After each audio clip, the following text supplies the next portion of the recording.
शिक्षण संवाद या कार्यक्रमामध्ये आपणा सर्वांचं हार्दिक स्वागत। शिक्षण संवाद या कार्यक्रमामधून आपण शाळा मूल्यांकन आणि शाळा मूल्यांकनाचे विविध घटक यावर चर्चा घडवून आणत आहोत। शाळा मूल्यांकनाचे जे 46 घटक आहेत, या 46 घटकावर सांगोपांग चर्चा करावी आणि मूल्यांकनाचं एकंदरीत महत्त्व ओळखून प्रत्येक शाळा ही गुणवत्ता विकासाच्या दृष्टीने आपलं सामर्थ्य ओळखून स्वतःचा विकास कसा करेल हा हेतू मनात ठेवून आपण या कार्यक्रमाचं आयोजन करत आहोत।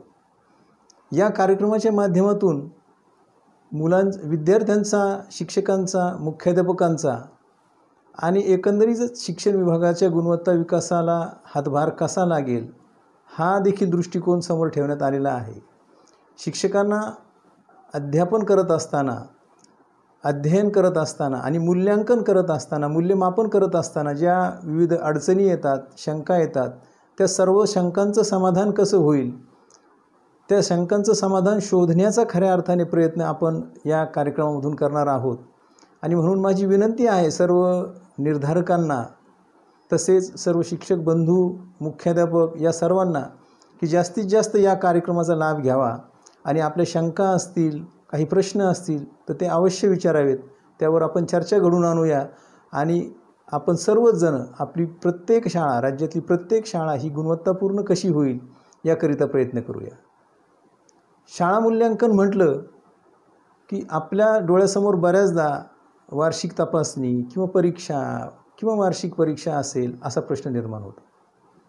परंतु मूल्यांकनाची मोठी व्याख्या जर आपण बघितली, सविस्तर व्याख्या जर आपण बघितली, तर यामध्ये अध्ययन, अध्यापन आणि त्यानंतर मूल्यमापन अशा तीनही घटकांचा समावेश होतो हे लक्षात येतं। शिक्षणाच्या बाबतीत असं म्हटलं जातं की शिक्षणामुळे पायातल्या बेड्या तुटतात आणि भिंतीचे आकाश बनते। मित्रांनो, आपण वेगवेगळ्या व्याख्या शिक्षण क्षेत्रातलेच आहोत आपण, त्यामुळे आपल्याला माहिती आहे की समाज प्रबोधनाचं किंवा समाज विकासाचं एकमेव माध्यम आणि प्रभावी माध्यम म्हणून शिक्षणाकडे पाहिलं जातं।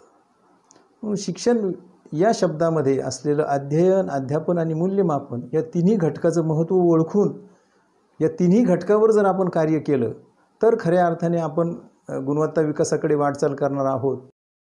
आपल्या शाळा या गुणवत्तापूर्ण कशा होतील आणि आंतरराष्ट्रीय शिक्षणाकडे आपली वाटचाल कशी होईल यासाठी निश्चित असा हातभार लागणार आहे।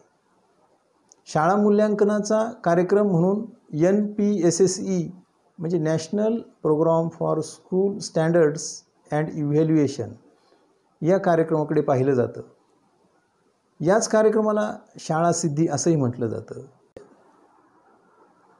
शाळा मूल्यांकन याचे घटक किंवा या कार्यक्रमाची शाळा मूल्यांकनाची सैद्धांतिक बैठक काय आहे असा प्रश्न बऱ्याचदा विचारला जातो की देशाने हा कार्यक्रम ज्यावेळेस आणला, सर्व देशामध्ये 2016मध्ये सर्व 15.5 लाख शाळांसाठी हा कार्यक्रम लागू करण्यात आला, तर या कार्यक्रमाची सैद्धांतिक बैठक काय आहे असा प्रश्न खूप वेळा विचारला जातो। मित्रांनो, आपणा सर्वांना माहिती आहे की देशाच्या शिक्षणामध्ये आमूलाग्र बदल घडून ज्या कमिशनद्वारे आणला गेला ते कमिशन म्हणजे कोठारी कमिशन। शिक्षण आयोग 1964-66 असं या आयोगाला म्हटलं जातं। या आयोगामध्ये स्पष्ट करण्यात आलं होते की शालेय स्तरावर शिक्षणाची मानके सुधारण्याची नितांत आवश्यकता आहे आणि म्हणून शालेय सुधारणेचा एक राष्ट्रव्यापी कार्यक्रम विकसित केला जावा आणि या कार्यक्रमामध्ये प्रत्येक शाळेला आपल्या स्वतःच्या क्षमतेने, स्वतःच्या ताकदीने सर्वोत्कृष्ट परिणाम मिळवण्यासाठी प्रयत्न केले जावेत आणि त्यासाठी राज्याने, देशाने पोषक असं वातावरण त्या शाळेला निर्माण करून द्यावं। मित्रांनो, या कार्यक्रमामध्ये शाळा हे एकक मानण्यात आलेलं आहे आणि एका शाळेने स्वतःचा विकास, जास्तीत जास्त विकास हा स्वतःच्या क्षमतेने, स्वतःच्या ताकदीने घडून आणावा यासाठी प्रयत्न केलेले आहेत। या कार्यक्रमाच्या बाबतीत आपण जर बघितलं तर या कार्यक्रमाच्या सैद्धांतिक बैठकीमध्ये बालकाच्या मोफत आणि सक्तीच्या शिक्षणाचा हक्क अधिनियम 2009 याचं प्रतिबिंब सर्वत्र पाहायला मिळतं। या कायद्याच्या आधारे शाळेचा गुणवत्ता विकास कसा साधता येईल या दृष्टीने प्रयत्न या NPSSCमध्ये करण्यात आलेले आहे. याशिवाय संविधानाची जी मूल्ये आहेत, या संविधानाच्या मूल्यामध्ये मग देशभक्ती असेल, देशप्रेम असेल, समानता असेल, शालेय प्रवेश असतील, या सर्वांचा देखील बारकाईने विचार केलेला आहे. आणि त्याच्या मूल्यांकनाची पद्धती, त्याची एक प्रक्रिया किंवा त्यासाठीचा कार्यक्रम विकसित करण्यात आलेला आहे. जी विविध राष्ट्रीय शैक्षणिक धोरणे या देशामध्ये आलेली आहेत, त्या सर्व धोरणांचा सार या कार्यक्रमामध्ये आपल्याला पाहायला मिळतो. केवळ शैक्षणिक धोरणेच नव्हे तर वेळोवेळी देशाने ज्या समित्या स्थापन केल्या असतील, जे कायदे केले असतील, परिपत्रक केले असतील, या सर्वांचा देखील सार या कार्यक्रमामध्ये पाहावयास आपल्याला मिळतो. एवढंच नव्हे तर राष्ट्रीय माध्यमिक शिक्षा अभियान असेल, सर्व शिक्षा अभियान असेल, तर या देखील कार्यक्रमाचं प्रतिबिंब या NPSSCवर किंवा शाळा मूल्यांकनाच्या कार्यक्रमामध्ये आपल्याला पाहायला मिळतं. अध्ययन असेल, आपलं अध्ययन शिक्षकाचं स्वतःचं अध्ययन असेल, विद्यार्थ्याचं अध्ययन असेल, मग अध्ययनाच्या पद्धती कोणत्या, अध्ययनातून किती विकास होतो, त्यानंतर अध्यापन कसं असावं, अध्यापनाच्या पद्धती कशा असतील, त्यातून 100% मुलं हे कशी शिकतील हे देखील पाहायला गेलं. आणि त्यानंतर मूल्यमापन कशा पद्धतीचं आहे, मूल्यमापनामधून अध्यापनाला चालना मिळते का, अध्ययनाला चालना मिळते का, या सर्व गोष्टीचा विचार केलेला आहे. आणि म्हणूनच अत्यंत बारकाईने आणि अत्यंत नियोजन पद्धतीने या कार्यक्रमाची निर्मिती केल्याचे आपल्याला दिसून येते. दुसरा प्रश्न या कार्यक्रमाच्या बाबतीत असा विचारला जातो की या कार्यक्रमाची उद्दिष्टे काय आहेत. उद्दिष्टाच्या बाबतीत सांगायचं झालं तर शालेय विकासासाठी जी यंत्रणा आहे किंवा जे चिकित्सक मनुष्यबळ आहे ते विकसित करणं हे प्रमुख उद्दिष्ट या कार्यक्रमामध्ये डोळ्यासमोर ठेवलेलं आहे. आणि शाश्वतपणे सातत्याने शाळेला सुधारणेकडे घेऊन जाणारा कार्यक्रम म्हणून या कार्यक्रमाकडे बघितलं जातं. आपण नेहमी म्हणतो की प्रत्येक विद्यार्थी हा एकमेव आणि अद्वितीय आहे. Every student is unique. या कार्यक्रमामध्ये असं म्हटलं जातं की एव्हरी स्कूल इज युनिक. प्रत्येक शाळा ही एकमेव आणि अद्वितीय आहे. तर त्या शाळेचा स्वतःची शालेय गुणवत्ता विकासाची यंत्रणा आणि शाळेतील मनुष्यबळ विकसित करणे हे उद्दिष्ट ठेवून हा कार्यक्रम घेतला जातो. यानंतर तिसरा प्रश्न या कार्यक्रमाच्या बाबतीत बऱ्याच वेळा विचारला जातो की या कार्यक्रमाची वैशिष्ट्य काय आहे, विशेषता काय आहे या कार्यक्रमाची. मित्रांनो, आपण अध्यापन करत असताना जर आपण पूर्वीच्या काळापासून या शिक्षण प्रक्रियेकडे बघितलं तर आपल्या लक्षात येईल की पूर्वीच्या काळी शिक्षक हा केंद्रस्थानी मानून सर्व शिक्षण व्यवस्थेची रचना करण्यात आलेली होती. पुढे चालून शिक्षणामध्ये बदल होत गेले खूप सारे आणि केंद्रस्थानी विद्यार्थी आला. वेगवेगळ्या शिक्षण तज्ज्ञाची मतं जर आपण बघितली, शिक्षण सुधारणाविषयक मतं जर बघितली, तर हा जो लोलक आहे काही वेळेला हा शिक्षकाकडे सरकत गेला तर काही वेळेला हा विद्यार्थ्याकडे सरकत गेलेला आहे. परंतु या कार्यक्रमामध्ये मात्र शाळा हे केंद्रस्थानी मानलेलं आहे आणि शाळेच्या अंतर्गत येणारे प्रत्येक घटकाचा विकास कसा करता येईल. मग शाळा आली म्हणजे तिथे मुख्याध्यापक आले, शिक्षक आले, विद्यार्थी आले, पालक आले आणि शाळेलाच समाजाची प्रतिकृती मानलं जातं. संपूर्ण समाज आला. संपूर्ण समाजाचा विकास कसा होईल, शाळेच्या विकासाचे घटक कोणते आहे, शालेय विकासामधून देशाचा विकास कसा होईल, या दृष्टीने विचार ठेवून ह्या कार्यक्रमाची निर्मिती करण्यात आलेली आहे. म्हणून या कार्यक्रमाचं वैशिष्ट्य सांगत असताना शाळा हे केंद्रबिंदू मानण्यात आलेलं आहे. आणि मग शाळा अंतर्गत येणाऱ्या प्रत्येक त्या घटकाचे महत्त्व या ठिकाणी विशद करून त्या सर्व घटकांचा विकास कसा करता येईल हे या ठिकाणी पाहणे इष्ट ठरते. तर वेगवेगळ्या घटकामध्ये किती घटक असा प्रश्न ज्यावेळेस विचारला जातो तर शालेय विकासाचे 46 घटक या शाळा मूल्यांकनाच्या कार्यक्रमामध्ये आपल्याला पाहायला मिळतात. आपण त्या 46 घटकावर ज्या पद्धतीने आपण पुढे जाऊ, आपल्या चर्चा पुढे जातील, संवाद पुढे जाईल, त्यावेळी आपण त्या सर्व घटकांवर चर्चा करणार आहोत. तर यानंतर आपण 46 घटक रचना कशी आहे, या कार्यक्रमाची रचना कशी आहे असंही विचारलं जातं. तर रचनेबाबत बोलायचं झालं तर या कार्यक्रमामध्ये 7 क्षेत्र देण्यात आलेली आहे. 7 क्षेत्र. यामध्ये पहिलं क्षेत्र आहे भौतिक सुविधा. शालेय भौतिक सुविधाला शाळेचं सामर्थ्य बनवता येईल का, असा प्रश्न या ठिकाणी आपल्याला विचारण्यात आलेला आहे. आणि शालेय भौतिक सुविधा याच जर आपलं सामर्थ्य झाल्या, या सुविधांकडे जर रिसोर्स म्हणून बघितलं तर ते अध्यापनामध्ये अत्यंत प्रभावीपणे आपल्याला मदत करतात आणि गुणवत्ता विकासाकडे घेऊन जातात. या पद्धतीने दुसरं क्षेत्र जर आपण बघितलं तर ते मात्र विद्यार्थ्याच्या विकासाच्या दृष्टीने महत्त्वाचं आहे. विद्यार्थी विकासाशी संबंधित आहे. तिसरं जर बघितलं तर विद्यार्थ्याची प्रगती टप्प्याटप्प्याने कशी होईल या विषयावर चर्चा करण्यात आलेली. चौथ्या क्षेत्रामध्ये शिक्षकाशी संबंधित आहे. शिक्षकाचा विकास, व्यावसायिक विकास या संदर्भात चर्चा आहे. 5व्या घटकाकडे आपण जर बघितलं तर 5वा घटक जे आहे तर हे व्यवस्थापनाशी संबंधित आहे की नेतृत्व आणि व्यवस्थापन कसं असेल. 6वं घटक जे आहे याच्यामधलं 6वं क्षेत्र तर ते मात्र समावेशित शिक्षण, समता या विषयाशी संबंधित आहे. 7वं क्षेत्र जे आहे ते समाज विकास, समाजाचा सहभाग या दृष्टीने महत्त्वाचं आहे.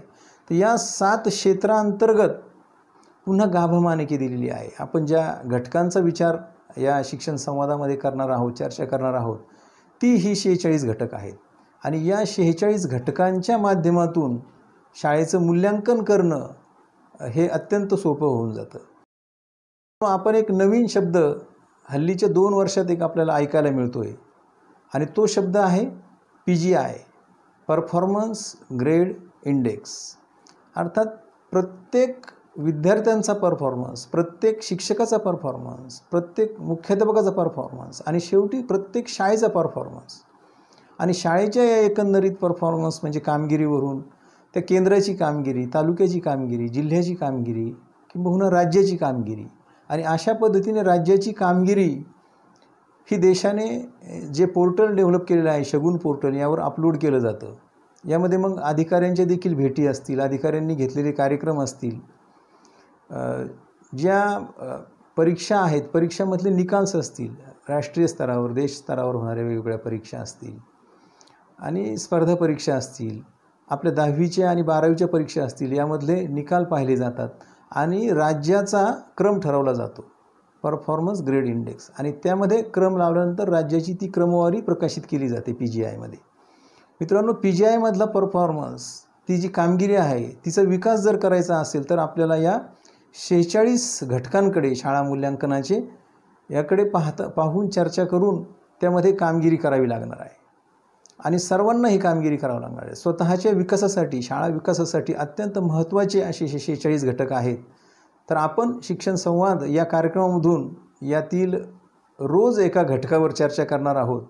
या विषयाची माहिती घेण्या अगोदर, मूल्यांकन पाहण्या अगोदर आपण या कार्यक्रमामधले जे स्तर आहेत, ज्या श्रेणी आहेत किंवा गुणदान आहेत, ते आधी समजावून घेऊ की शाळेच्या मूल्यांकनासाठी 3 स्तर देण्यात आलेले आहेत. स्तर 1, स्तर 2, स्तर 3.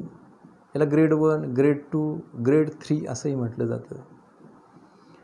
A, B, C अशाही पद्धतीने आपण श्रेणी देऊ शकतो किंवा गुणदान देत असताना 1 गुण, 2 गुण, 3 गुण असंही आपण म्हणू शकतो.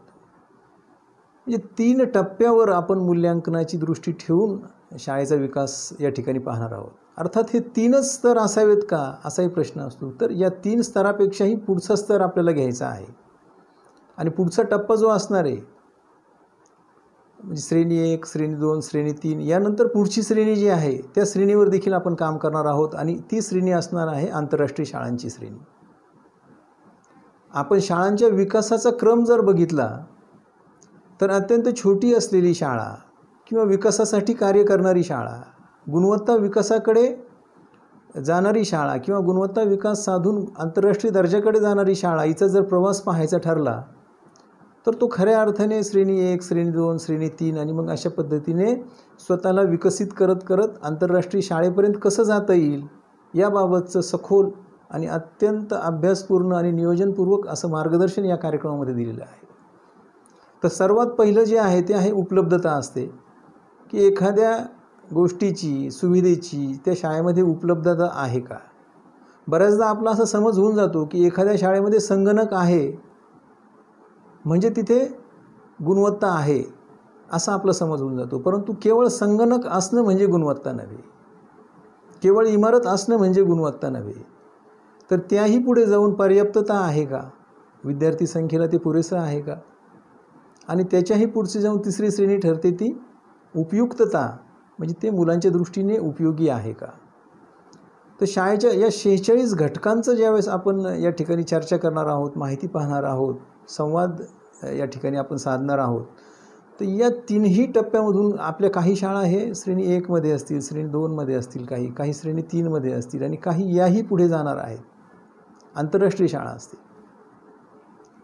तर या शाळांकडे बघत असताना या 3 दृष्टिकोनातून कसं पाहता येईल आणि प्रत्येक शाळेला स्वतःची श्रेणी 1 टप्प्याने उंचावून पुढे कसं जाता येईल हे देखील आपण पाहणार आहोत.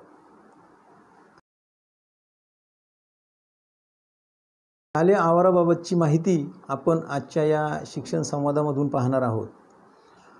मित्रांनो, आपणा सर्वांना माहिती आहे की विद्यार्थी जेव्हा शाळेमध्ये येतो, तर विद्यार्थी शाळेत आल्यानंतर काही शाळांची वेळेनुसार आपण जर तासिकांची मोजणी केली तर 10 वाजता शाळेमध्ये आलेला विद्यार्थी 5 किंवा 6 वाजता घरी जातो. म्हणजे तो विद्यार्थी 7 ते 8 तास, काही वेळेला विद्यार्थी जादा तास असेल किंवा वैयक्तिक मार्गदर्शन असेल, या कारणास्तव जर शाळेमध्ये लवकर आले तर असे विद्यार्थी या 6 ते 7 तासापेक्षाही जास्त शाळेच्या आवारामध्ये असतात. अशावेळी ते ज्या वातावरणामध्ये असतात त्या वातावरणाचा विद्यार्थ्यांच्या शिकण्यावर परिणाम होत असतो. आणि म्हणून शालेय वातावरण हे उत्साही असावं, प्रसन्न असावं असं म्हटलं जातं. शालेय आवारातील प्रसन्नतेचा विद्यार्थ्याच्या शिकण्यावर परिणाम होत असतो. आणि म्हणून शालेय आवार जर प्रसन्न असेल, ते स्वच्छ असेल, तिथलं वातावरण जर शिकण्याला पूरक असेल तर विद्यार्थी अधिक गतीने शिकतो आणि स्वतःची प्रगती करतो. एखाद्या परिसराचं जर नाव घेतलं तर आपल्यासमोर कितीतरी गोष्टी येतात. उदाहरणार्थ, आपण जर रेल्वे स्टेशन असा शब्द उच्चारला तर आपल्या डोळ्यासमोर कितीतरी गोष्टी येऊन उभ्या राहतात. ते रेल्वेचे लोखंडी रूळ असतील, तर प्लॅटफॉर्म असेल, तिथे विविध वस्तू विकणारे विक्रेते असतील, प्रवासी असेल, तिकीट खिडक्या असतील, TC असतील, अशा सिग्नल्स असतील, अशा कितीतरी वस्तू आपल्या डोळ्यासमोर येतात. आपण जर गावाचा बाजार म्हटलो तरी कितीतरी गोष्टी आपल्या डोळ्यासमोर येतात. तसंच शालेय आवार म्हटल्यानंतर याच पद्धतीने कितीतरी गोष्टी आपल्या डोळ्यासमोर येतात आणि या गोष्टीची नोंद घेऊन या प्रत्येक गोष्टीमधली उपलब्धता आहे का, पर्याप्तता आहे का, त्याची गुणवत्ता म्हणजे उपयुक्तता आहे का, या सर्व गोष्टीचा विचार शालेय आवाराच्या बाबतीत केला जातो. मग शालेय आवार म्हटलं की आपल्या डोळ्यासमोर सर्वात प्रथम येते ती शालेय इमारत, स्वच्छतागृहे, पिण्याचं पाणी, शाळेमध्ये जाण्यासाठी असलेलं प्रवेशद्वार, त्या शाळेच्या भिंतींचं रंगकाम, त्यावर रेखाटलेली विविध चित्रे, तिथे असलेले सूचना फलक किंवा त्यामध्ये असलेली यशोगाथा, विद्यार्थी जे यशस्वी झालेले विद्यार्थ्यांची माहिती, तिथली कितीतरी गोष्टी, तेथील सभागृह असतील, तेथील वृक्षारोपण असेल, बगीचा असेल, दर्शफलक असतील, शाळेमध्ये असलेली हिरवळ, लॉन, तिथे असलेली पार्किंगची सुविधा, या सर्व गोष्टी आपल्या डोळ्यासमोर येतात आणि एक चित्र शालेय आवाराचं आपल्या डोळ्यासमोर उभं राहतो. तर या सर्व गोष्टीमधून विद्यार्थ्याला शिकण्यासाठी अनुकूल वातावरण निर्माण करता येईल का, हा विचार शालेय आवाराच्या बाबतीत या घटकामध्ये आपण पाहणार आहोत. शालेय आवारामध्येच परिपाठाचं देखील आयोजन केलं जातं. तर परिपाठामध्ये विद्यार्थी मोकळेपणाने बसतील एवढी जागा त्या शाळेच्या आवारामध्ये आहे का, परिपाठामधून काय शिकवलं जातं, काय घेण्यात यावं, या सर्व बाबी या परिसरामध्ये येतात. शालेय आवाराच्या बाबतीत शासनाने वेगवेगळ्या परिपत्रकामधून, शासन निर्णयामधून शालेय आवार कसं असावं याबाबतची माहिती किंवा त्याबाबतचे आदेश दिलेले आहेत. त्या गोष्टी देखील आपल्याला शाळा मूल्यांकन करत असताना माहिती असणं आवश्यक असतं. किंबहुना प्रत्येक मुख्याध्यापकाला, प्रत्येक अधिकारी असेल किंवा शिक्षण क्षेत्रामध्ये काम करणारा एज्युकेटर असेल, या सर्वांना या गोष्टीची माहिती असणे अत्यंतिक आवश्यक असते. शाळेच्या बाबतीत जे वेगवेगळे निकष आहेत दिलेले, त्या निकषामध्ये त्याची आपण इथे चर्चा करणार आहोत. तर यामधला सर्वात पहिला निकष असा दिलेला असतो की शाळा ही वस्तीपासून किंचित दूर असावी. कारण ती गावाच्या गोंगाटापासून, गावामध्ये असलेला गोंगाट असेल, आवाज असेल, या सर्वांचा परिणाम विद्यार्थ्याच्या शिक्षणावर होऊ नये म्हणून शाळा ही किंचित दूर असावी असं म्हटलं जातं. दुसरा मुद्दा येतो तो मग किती दूर असावी. तर आपण बालकाच्या मोफत व सक्तीच्या शिक्षणाचा हक्क अधिनियम अंतर्गत पाहिलं की प्राथमिक शाळा ही 1 किलोमीटरच्या आत त्याला उपलब्ध असावी आणि माध्यमिक शाळा असेल तर ती 2 किलोमीटरच्या आत उपलब्ध असावी. अशा पद्धतीने महाविद्यालय असेल तर त्या पद्धतीचे सुद्धा निकष दिलेले आहेत. शाळा ही भरवस्तीत असू नये असं बऱ्याचदा म्हटलं जातं. कारण भरवस्तीमध्ये असलेल्या वेगवेगळ्या होत असलेल्या कार्यक्रमाचा असेल, आवाजाचा असेल किंवा इतर शिकण्यामधील अडथळे निर्माण करणारे जे घटक असतील त्याचा त्रास विद्यार्थ्यांना, शिक्षकांना होऊ नये म्हणून भरवस्तीत असू नये असं म्हटलेलं आहे.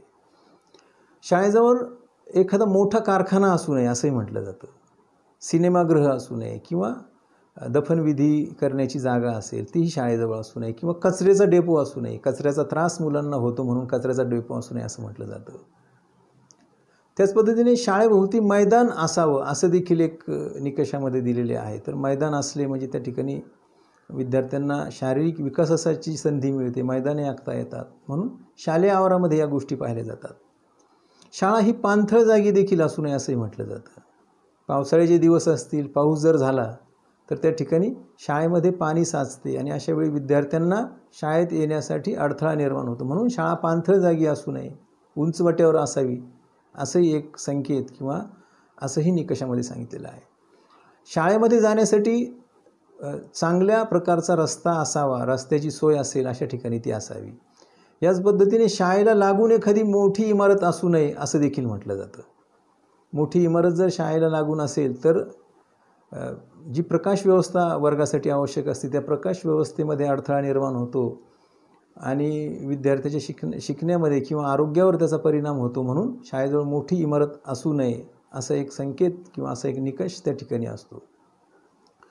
शाळेच्या वर्गखोल्यासह इतर खोल्या, स्वयंपाकगृह, प्रयोगशाळा, ग्रंथालय या सगळ्यांच्या एकत्रित विचारामधून शाळेची इमारत किंवा शालेय आवार हे आपल्या डोळ्यासमोर येत असतं. मुख्याध्यापकाची खोली असेल, कार्यालय असेल, या सर्व गोष्टीचा विचार केला जातो. शालेय आवारामध्ये शाळेच्या रचनेबाबत सुद्धा वेगवेगळ्या शिक्षण तज्ज्ञांनी या ठिकाणी चर्चा केलेली आहे. आपली शालेय इमारत कशी असावी याबाबतीत काही शाळा आपल्याला एल आकारामध्ये दिसून येतात. काही शाळा ज्या आहेत त्या आय आकारामध्ये म्हणजे एकच सरळ रेषेमध्ये सर्व इमारती असतात. काही शाळा ही यू आकारामध्ये असतात. काही गोलाकार असतात, गोल केलेला असतो. प्रवेशद्वारापासून पुन्हा गोलाकार आकार घेऊन प्रवेशद्वाराजवळच ती इमारत संपते. आणि ई आकार देखील असतो. तर सर्वात आदर्श आकार कोणता शालेय इमारतीचा अशी ज्यावेळेस चर्चा केली जाते त्यावेळेस असं म्हणतात की ई हा जो आकार आहे तर त्या ई आकाराची शाळा असावी आणि त्या ई आकारामध्ये मुख्याध्यापकाचं कार्यालय अशा ठिकाणी असावं की जेथून मुख्याध्यापकाला सर्व वर्ग खोल्या नजरेत दृष्टिक्षेपात येतील अशा पद्धतीने मुख्याध्यापक खोलीची रचना असावी.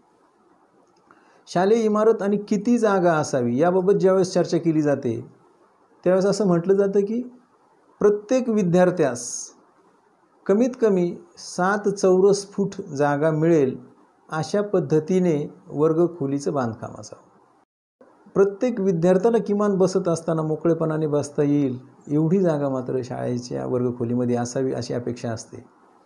प्रयोगशाळा, ग्रंथालय, सभागृह इत्यादी जे आहेत ते वर्गखोलीपासून दूर असावेत असं म्हटलं जातं. शालेय इमारतीची जी संहिता आहे त्या संहितेमध्ये काही गोष्टी आलेल्या आहेत त्या आपण आवर्जून पाहत आहोत. या ठिकाणी वर्गामध्ये सूर्यप्रकाश येईल अशा दिशेने वर्गखोलीचे बांधकाम असावे. खिडक्या, दरवाजे हे सूर्यप्रकाश येईल या पद्धतीने असावं असं सांगितलेलं आहे. शाळेची इमारत जी आहे तर ती पक्की असायला हवी असं शाळा इमारत संहितेमध्ये सांगितलेलं आहे. खिडक्या जर असतील शाळेला तर त्या खिडक्या शक्यतो उंचावर असाव्यात असाही एक संकेत त्या ठिकाणी शालेय इमारत संहितेमध्ये दिलेला आहे. शालेय इमारतीचं रंगकाम विद्यार्थ्याला आवडेल अशा पद्धतीने असावं, त्यावर बहुधा चित्रे रेखाटलेली असावीत असं सांगितलं गेलेलं आहे.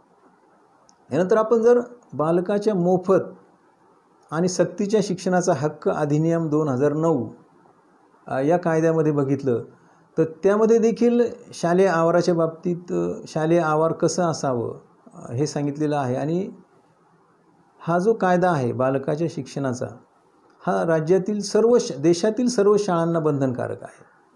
तर यामध्ये स्पष्टपणे जो मुद्दा उल्लेख केलेला आहे त्यातला पहिला मुद्दा आहे की प्रत्येक शाळेला प्रवेशद्वारासह संरक्षक भिंत असावी. आपण हल्ली बघतो की काही शाळा रस्त्यावर भरतात. अशा वेळी विद्यार्थ्यांची सुरक्षा किंवा शाळेजवळ जर विहीर असेल, इलेक्ट्रिक खांब असेल तर अशा वेळेस विद्यार्थ्यांची सुरक्षा ही महत्त्वाची ठरते.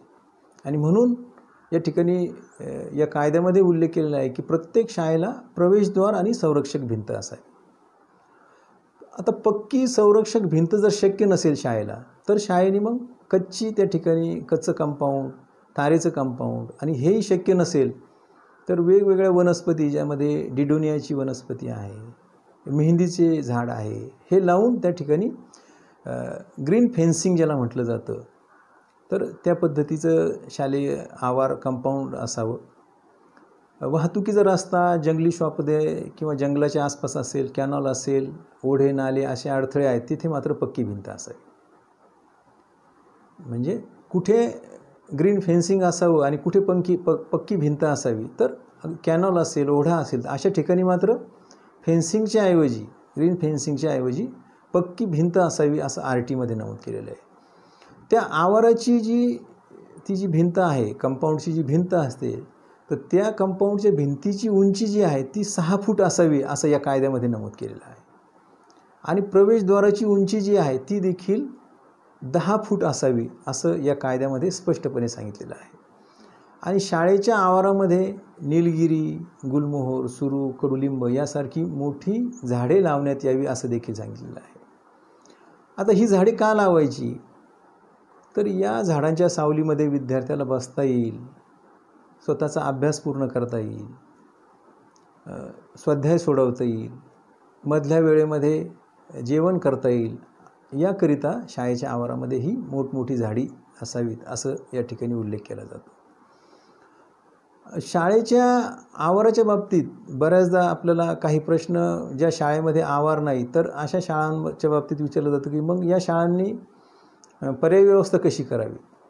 तर प्रत्येक शाळेने हे स्वतःचं आवार असावं असं या कायद्यामध्ये स्पष्ट केलेलं आहे. असं असलं तरी आपण ग्रामपंचायत असेल किंवा तेथील जे प्रशासन असेल, व्यवस्थापन असेल यांच्या सहकार्याने आपण शालेय आवार प्राप्त करून घेऊ शकतो, मैदान प्राप्त करून घेऊ शकतो. पुढे आपण ज्यावेळेस मैदानाची माहिती पाहणार आहोत त्यावेळेस ही चर्चा येणारच आहे. तर आपण इथे फक्त सध्या आवार या बाबतीत चर्चा करत आहोत.